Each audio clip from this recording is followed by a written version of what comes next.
Godspeed. Gotcha. What's going on, everybody? It's your boy Terrence Green here with Black Tree TV, about to get an ill haircut, line up, talk that good old barbershop talk like we do everywhere else in the world. You already know. Yeah. In every neighborhood, there's a place folks get together to talk about their dreams, to share their frustrations, and maybe even tell a joke or two. Excuse me, but I don't like to get involved in petty arguments. Yeah, you do. That's primarily what you do. Yeah, that's pretty much all you do. It's a home away from home. Turn that up! And these aren't just friends. Come here, girl. They're family. Check her out. Oh, there is a guy. Send me that. The only man that you could trust is the one up above. Each one of y'all want a super thug that's got 3 degrees from Harvard. Meanwhile, you pass up corny dudes like Gerard every day. Don't no woman want no moist Duncan Hines ass dude like Gerard. Guys, I'm standing right here. I can hear you. Thanks for taking the time out to talk to me, man. Congrats on all the movies. They're all great. This one in particular really touched home for me. I feel like you spent a lot of time really trying to influence the youth because of their environment and stuff like that. And being one of those kids that was that kid, I felt like we never listened to you guys. We never, no matter how much wisdom you preach on us, we don't. We always listen to our peers, or we listen to the people we're around. How can we influence kids by putting like better people around them or something like that, like the good kid, the good athlete or something like that, instead of the thug or something? Well, you know, I believe, you know, some are listening, some aren't. You know, I think that the kids to keep talking, because you never know, you know, when you're going to plant that seed in a kid who's on the fence. I think it's important to try to get to, you know, our youth young, you know, before they make that decision if they want to be, you know, hardcore or want to be, you know, regular kid. And so I just think we have to do those things, and we have to look at the people we can influence in our own lives. You know, your cousin, your brothers, your nieces, your nephews. They look up to you. They watching you. They seeing everything you do.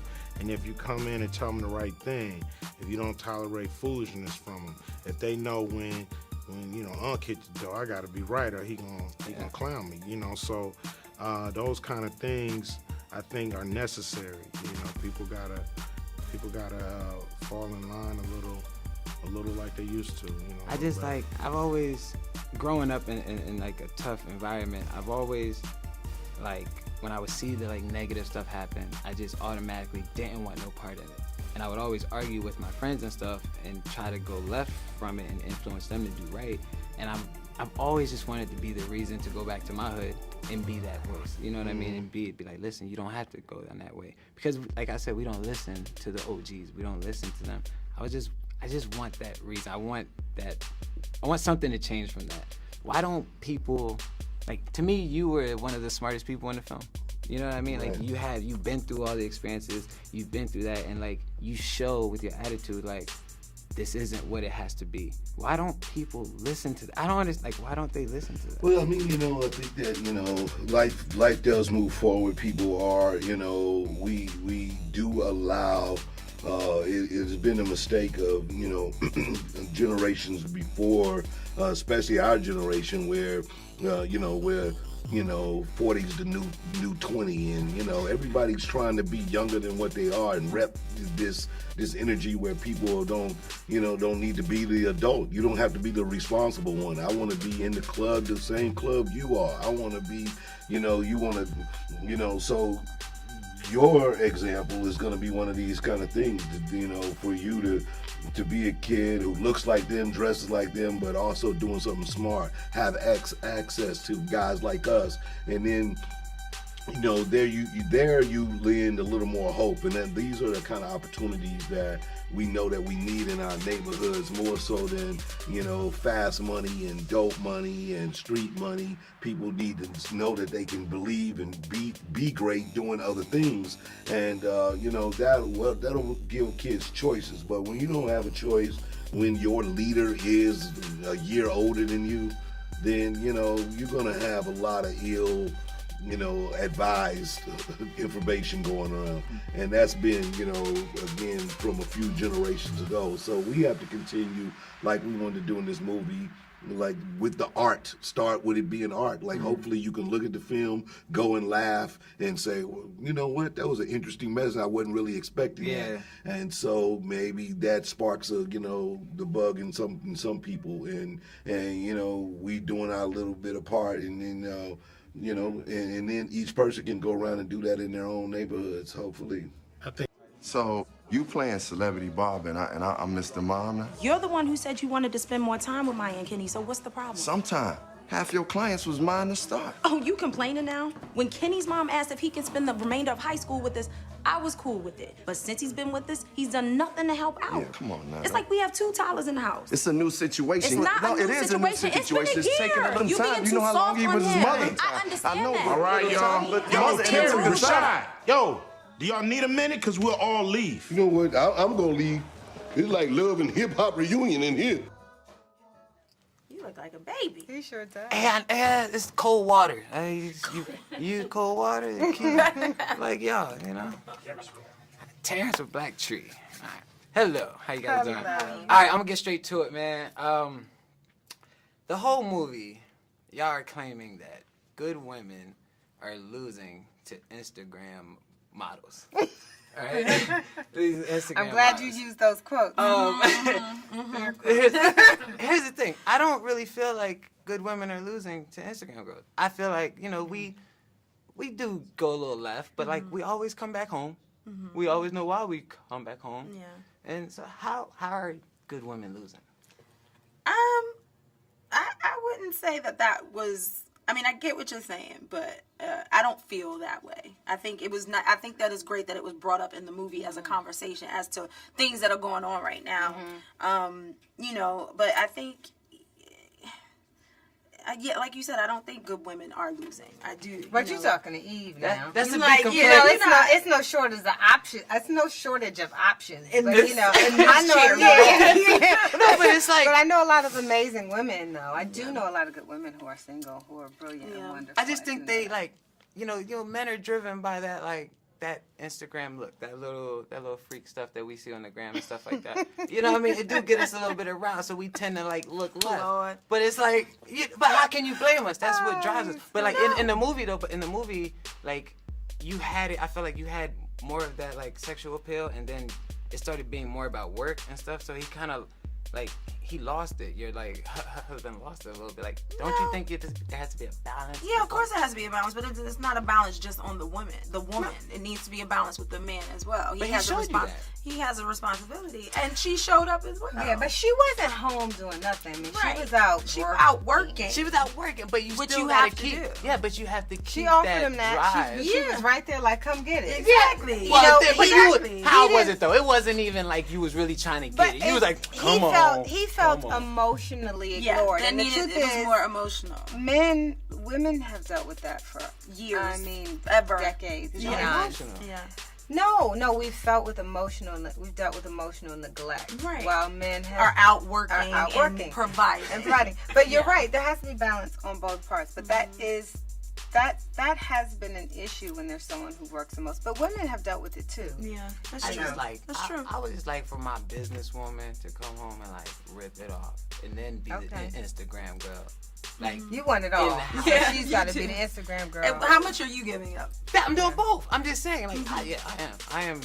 If I'm the Then I'm Instagram like, girl, I'm not working. Yeah, because that takes That's a my lot of job. time. That takes a lot of time. If I gotta You go see, do hair, makeup, there's heels, too many things. I can't work. There's too many things. Yeah. It's too much. I can't come home from work and rip it off. Yeah. I got to be home all day Right. so that when you get home from work, I can rip it off. Right. That's You know what? That's a good good way to put idea. it. So just a little bit half and half, but still It's like 80-20. 80-20. Yeah. Hey, I gotta Like hit the I'm gym. only doing non-profit work at that point. I gotta That go. was beautiful. It's Terrence Green with Black Tree TV. About to get this good old haircut Yes, sir. from the dope barbers. From where? Where you guys from again? Blog Barbershop. Blog Barbershop, man. I'm about to get right, man. So all right, were you influenced by being a barber or the lifestyle of barbering, if that makes sense? Like, did you go to the shops as a kid and you're like, hey, I like it here? Absolutely, Mo. My cousin cut my hair from inside home. And to me, I thought he was the flyest dude ever. He had money, he knew everybody, so Once I saw that, I was like, that's for me. Being my own boss, that's where I'm at with mine. So this is everyone's sin. I think at one point every like cool dude wants to be a barber at some point, or like have that, be able to cut their own hair until they mess it up, until they chop it. I'm gonna tell you what, I had braids. So I had the braids with the little Omarion hair, okay. shape up. The baby right? hair. The baby hair. Rock the baby hair. I did the baby hair Okay. thing, right? man. Until I one time. That's all I needed. That's all I needed. How you go past that? Cause I know you dinged yourself before. Oh, absolutely. You gonna get a bad cut, especially for yourself. How do you But go that's past when the that? lesson. You let it grow. You gotta go. We call it murder one. That's when you go. That's murder one. Gotta get you one of these. Oh, nah. It's a reset. One of It's an these. absolute Yeah. reset. But as a young boy, you can't have a reset. You can't go to school with a reset. Yeah, that's when you stay home. For Really? a little bit. Most moms let you stay home. Most parents let you stay home a day or two to get at least a little scrub. Y'all got like barbershop rules? Like, is it like y'all just go for it in the shop? Is y'all shop pretty much open, like As far as joking and clowning. clowning? Oh, y'all the gloves fight- are off. yeah, As the soon as gloves you are come to the sir. door, either you gonna be able to take it and dish it, or it's not the spot for you. Right. All right, hey, oh, nah, this is what I want to talk about. This means something to me. Hey, check it out. Y'all gonna hate this. Hey, all right, so what's the average price for a shape up? Shape up? Shape up. Shape up. Like a lineup, Do a shape lineup, up. a lineup. Oh, line. We My call fault. that frame. We call it a frame. That's a Okay, frame. a frame. frame For is just the hair, no beard is $10 frame. $10 frame. All right. You ever try to get somebody to get the frame and they be like, hey, can you like just fade this side a little? All the Look at time. that. All the Hey, time. hold all up. the time. Look, can you blame us though? Because we don't think it's really a haircut if you just, you know what I mean, right here. Right. Yeah, but it still takes time. Yeah. And yeah, then yeah. on the handoff, Yeah. since handoff. we're speaking in Meaning terms of it's y'all, time to pay. the Handoff. handoff is always so light. Yeah. You know, it's no extra incentive to get that. Just could you get your boy right here? Just get to No, let's get you right here. Cuts cost. We feel like a haircut is when you start diving in here. My barber said, the moment I adjust my blade, is no longer a hairline. That's real. That makes perfect If you sense. pull out any clipper other than the liners, this one, this one, or this one, these are liners. Liners. These are what you pay $10 liners for. Yeah, you want a line. Anytime you need, a brother got to pull this out, flip it around so you can see, adjust the Anytime blade. you You see gotta that? adjust the blade. That means that's adjustment on the price. Yeah. See, that's Adjust. The price is saying just we can't get readjusted. away. See, I done told how to get away with the pricing. 'Cause I got my barber like twice, and I think the only reason I got away with it was because I'm his homie. That's Yeah, real. Because I immediately was like, hey, can you just get this little, it's a little thick right in here that's real quick. extra love. And I could tell because he was like, Yeah, you know what I mean? So I used the friendship card, I think. Because he got somebody else waiting. Nigga, He got to eat, you know? And when you did the handoff, we call the handoff the money exchange. The money is. Yeah. Was there any extra in the handoff? Was it a tip? To be honest with you, No, please be no, honest. No, please be no, honest, man. there wasn't no extra in the handoff. The reason why I got the lineup was because I wasn't really trying to drop 25. So I was just like, maybe if I get a lineup and sneak in a little slum, I can get away with a semi-looking cut. That's a violation. It's a violation. That was just bad, bad client etiquette. We're professionals. But when you, I will say this though, when you did say like the handoff, did I show him love? That's where I feel like now I feel like I was wrong because I didn't think about that then. Because he did. He took a second to be like, you know what? Let me do something extra for him real quick. I should have. Reciprocate. Right. You know what? That's true. That's even exchange. When you go to work and clock in, and your supervisor come around and say, hey, do you mind staying an extra hour over? At the end of the week, you I want to don't see an understand extra that. hour's You're right. worth of money on the You're check, absolutely right? right. You Same know what? thing. That's the I got- same thing. Now I feel bad because I felt like I got over on my barber. Hello everyone. How you guys doing? All right. Question, man. You were like the neighborhood hustler. You know what I mean? Yes. Every neighborhood has one. Why don't the neighborhood hustlers ever try to expand? You had something brilliant. Why do they never expand? Why do they always keep it? Because of characters like Rashad, always hating on. You know that's that's. I mean, but how can you really expand? I will give you this: when you're exploiting your own community. But you how had a can you gold expand mine. that? Well, everyone gets exploited in some way, shape. Okay. There's always gonna be someone trying to knock you down. Yeah. But you had something golden.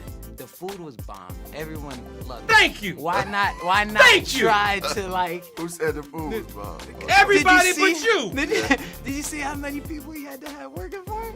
That's supply and demand. That wasn't getting paid. Between me and you, Barbershop 4 is all about the expansion of my business. Just so you know. I was just always curious as a kid because the neighborhood hustlers always like had everything we needed, and I'm like, Right. you can go beyond that. You can go further. Yeah. That's all I was just curious. Now this one. But What's up? I gotta say that somebody said something to me like a long time ago. Like, man, a lot of hustlers they know if they was in corporate America would be True. CEOs, obviously. Like, but I mean, sometimes it's the opportunity ain't like what in all reality, if JD went to go try to get a job after being locked up, how many people gonna give him a job? Or he came with his business idea. But he had already had a good clientele base. That's the only thing that has. See, this brother He believes had. in JD. Like, he had. Rashad, I mean, this I would brother have encouraged. believes in JD. I would have wanted JD to get a good job too. As long as he wasn't exploiting the people, I'm cool with it. Right, Joe, you was. What's going on, hungry black folks? Who wants some non-profit gangster grub? All right, soul food to save food soul. Every delicious piece of beef helps keep a bullet off the street. I know that's right, because that Who Smoked Your Okra was popping on fleek last time. Did she just say fleek? Don't just make up words, right? There's a whole dictionary full of words. There's a library down the street, Webster's dictionary. Go in there and flip through it. You won't see fleek in there nowhere.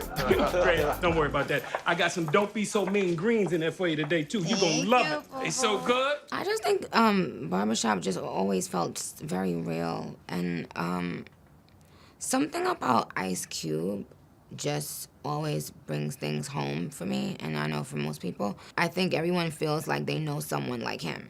Like, Calvin is someone, it's either your brother, it's a hardworking cousin or uncle or father or someone that is from the hood but wants to get out the hood, that thinks, there's a better life here, somewhere for his children. All right, I'm gonna say this one thing, and I know y'all not gonna tell yourself, but I was listening in the barbershop the other day, and one of my homeboys said that his client was really like rude.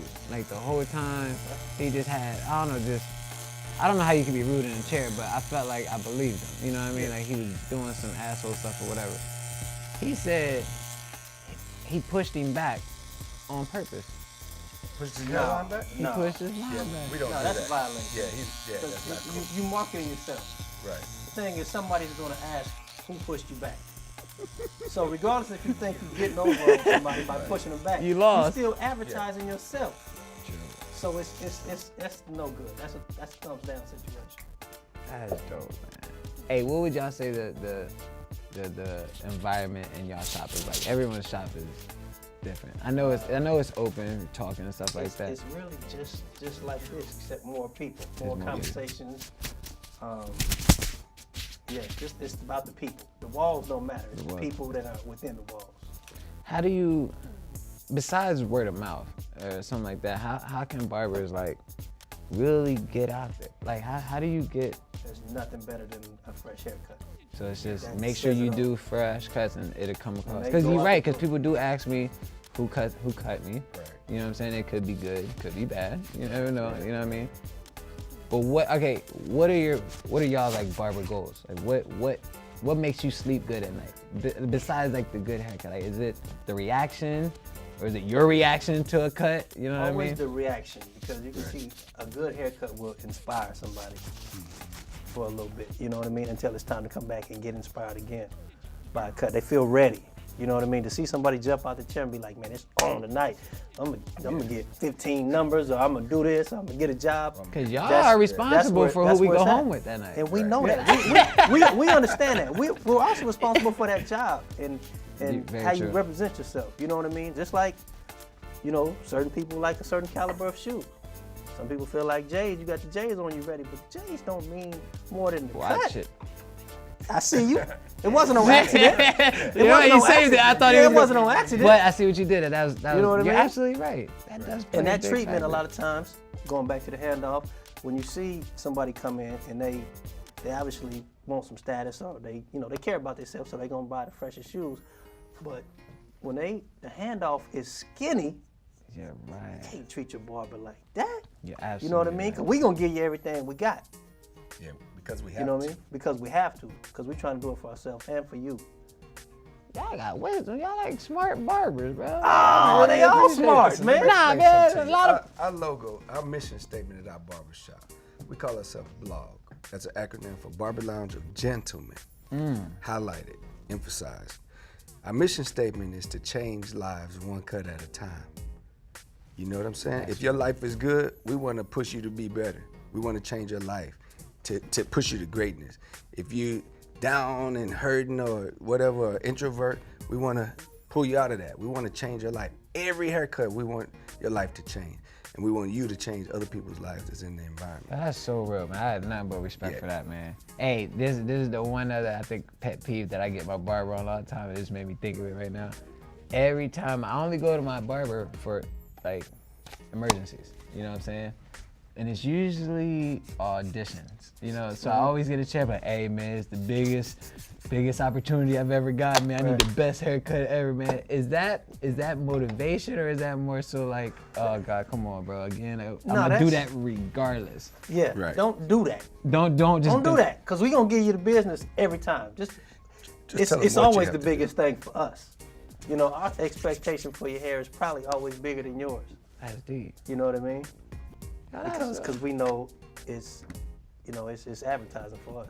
Hey, man, I just want to say, like, I love the barbershop, bro. Like, I've been a barbershop addict since I was a kid. I try to go weekly, man. It really is a place of therapy, man. Like, Absolutely. So, like, I don't know what y'all go through all the time, but just know it has a really, really, really big impact on people. And that time spent in there is so deep. And I know I go vent about woman problems, bill problems, and stuff like that. And it always stays there. And that's what I always love. And I even go hang out at the shop just because, you know what I mean? So just like, y'all have a really, really, really big impact on the world. And just talking to y'all, like people with experience and like knowledge and like wisdom, it's more than just a cut. So I have a lot of respect for you guys, man. Appreciate like, it. I honestly came in here to like clown you guys and like pick on y'all. But like, it got deep, and I feel like I learned something, and I appreciate barbers even more. So like, your statement, what you stand for, and what y'all are like pushing shows. I've only met you guys a few minutes ago, and I'm thoroughly, like, I have a lot of respect for you guys. So it's deeper than the cut, man. Yes, Appreciate sir. it, man. Thank you, bro. Hey, man, I'm Terrence, man. Hey, go holler at them, man. Go get a cut, man. You see? Yeah. He'll get the back of your neck right. I'd like to say something. Look, Eddie, you once said that the barbershop is the pillar of the neighborhood. Damn right. So we use that, right? We turn the shop into our safe space for the weekend, right? Neutral grounds where both sides can come together peacefully. I like that. Yeah, turn this place into Switzerland. Exactly. Ain't no way in hell the South Side is ever gonna resemble any parts of Switzerland. Look, we could try to get both sides to come together and agree to a ceasefire. And then we can get the Chicago celebs to tweet about it and talk about it, get them to support. That's good, Gerard. That's You know good. what? He's right. That means that we have to give them something to see. Yeah, maybe we could just give away free gifts like a radio promotion. Yes. Yeah. And who's supposed to pay for these free gifts? Dre's right. We need some incentive to bring people out. Yeah. I don't want to state the obvious here, but this is a barbershop. We could just do what we already do, for free. This movie looked like a whole lot of fun. Like working with the cast, what was that like? It seemed like you just had a bunch of antics on set. Yeah, you know, it's always hard work. You're talking about being in one room for 3.5 to 4 weeks. It's tough, you know, when you're trying to cover everybody at the same time. Talking 15 actors, it's not an easy thing, but you know, everyone makes it enjoyable because everyone's down for the same thing.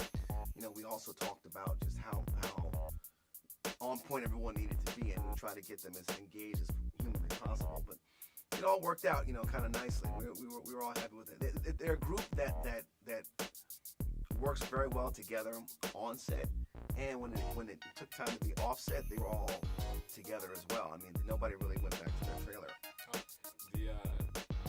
The chemistry with everyone's really great. I noticed there was a lot of characters that you brought in that were new and like left out. Did you think of that early on?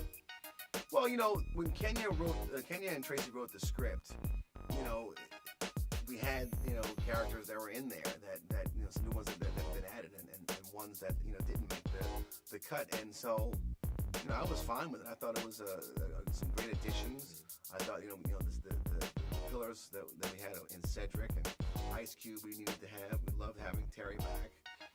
Strong Patrick Thomas makes his cameo. Isaac does as well. Anthony Anderson is back. You know, he wasn't in the second one, but he's now in the third. But we're thankful for that. And it's a great, you know, chance to infuse it with some new blood. You know, we've got Common, you know, who's really like the epitome of Chicago, the embodiment of Chicago. Nicki Minaj, who's extremely inventive and smart and a great, really good actress.